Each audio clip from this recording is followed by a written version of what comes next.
Hey Naturally Curly World, it is I, April, and today's Watch and Go, I'm going to be talking about how I watched Proud Mary.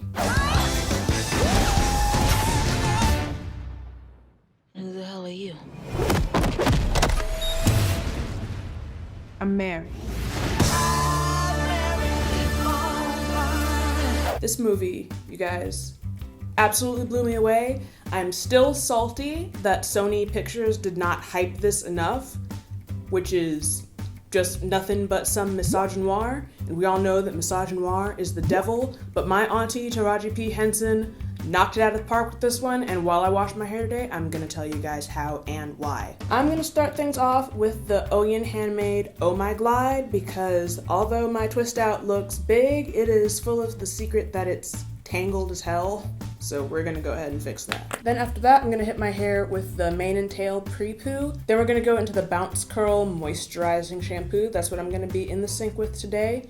And then this one really got me interested. It's the Elaine Hair and Body Deep Conditioner, but they separate it by porosity, you guys. And I've told you before, I have Swiss cheese hair, so this is their high porosity line. Gonna finish things off with the Curl Dynasty Kalahari Leave-In. And today I've also got some fun non-hair product-y hair products. Some hair tools, that's how you say it. So I got the Texture Pro Wave Comb. I'm gonna detangle with this because it looks nice and wide. And then I got the Hair Remedy Frizz Eliminating Towel that I'm pretty sure is like the jersey sheets that I had in college. But let's see what it does for my frizz.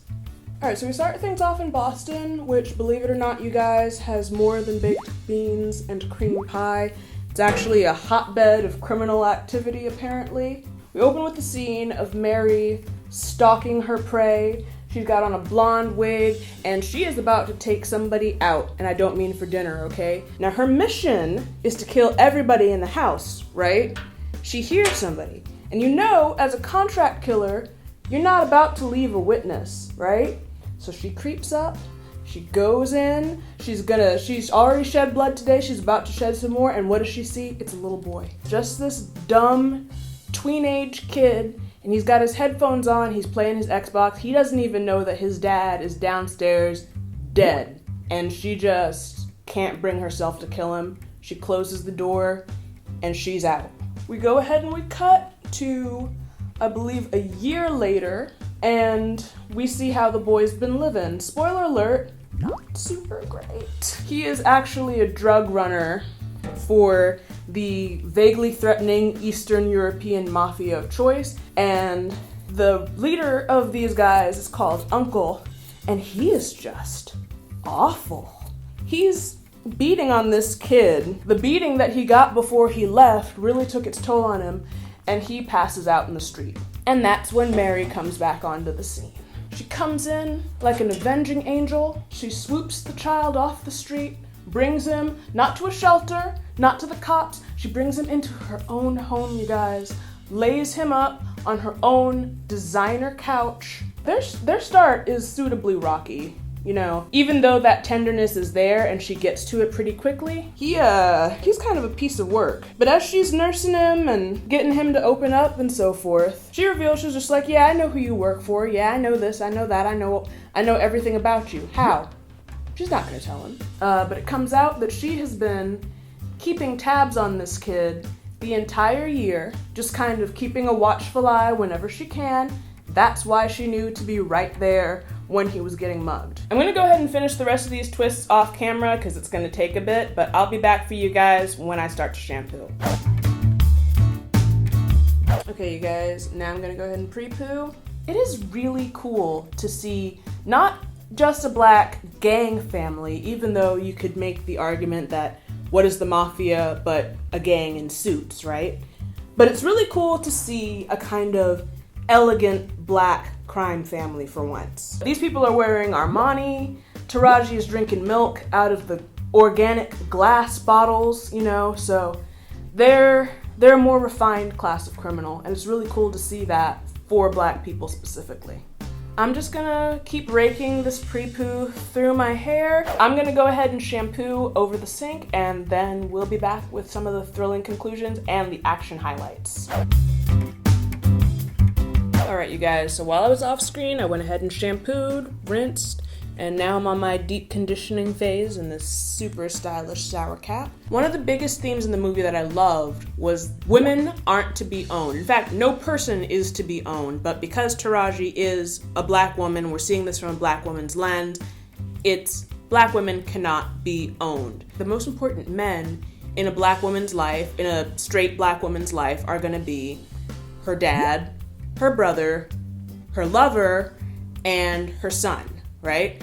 We get the brother and lover kind of combined into the son of the mafia household, but her mafia dad tries to own her in saying, you leave when I say so, and that's gonna be in a box. Her former lover tries to control her in saying, he goes, you're not the mothering type, I know you, only we can do this together, you have to be mine. But it's also a familial betrayal when she wants to leave, because it's just like, we grew up, they're about the same age, so it's like, we grew up shooting people together. How could you leave me? So that leaves the son. And she doesn't let him just walk all over her. It's just like, you don't own me either. I just feel a sense of responsibility to you. But the love between them is there, and it's really sweet, you guys. All right, you guys, I'm gonna let this marinate for a little while, and then I'll give you my final thoughts while I'm doing my leave-in, and bid you goodbye then. So I'm just putting the leave-in conditioner in my nice damp hair. I'm retwisting it again. If you want to call it a brainless action flick, that's totally not undeserved. But I feel like, hey, you know, after Rambo and Alien and all these other action movies that don't put people that look at least a little bit like me at the forefront, I kind of want my dumb shoot 'em up flicks too. And I'm definitely upset that it didn't receive a lot of the hype that I think it should have. I really think that if Sony put more money behind pushing this out, it would have been a lot better than it was. Or rather, it would have been a lot bigger than it was. All right, I'm gonna continue twisting this leave-in through my hair off screen. We'll see you guys in a few minutes while I work this through. All right, you guys, I lied about the number of products I was gonna use today. I also used the Coco Conscious Collective Intensive Style Primer. It's supposed to be a heat protectant, but it's all oils with no silicone, so I went ahead and used it as an O to try and seal my hair up a little bit. Final thoughts on Proud Mary are, I give it a 4.5 out of 5, and that 0.5 off is a loss because of style points. It's really not fair to ask Taraji P. Henson to carry an entire movie style all by herself. So this is not on her. This is more about the editing and the color direction and the stylistic choices that were made overall. Since most of y'all did not go see this in theaters, which, shame, I will say it's definitely worth the buy once it comes out on DVD. I'm probably gonna put this movie in my own library. It's awesome. So go ahead and boost the DVD sale since the opening weekend of it was so terrible. And let us know in the comments if you saw this, and if you did, awesome. What did you think? And if you didn't, hey, we all make mistakes. But go ahead and tell us if you're going to see it. The answer better be yes in the comments. Do not forget to like, share this video, and subscribe to us because we've got more for you. We don't stop washing, and we don't stop watching. See y'all next time.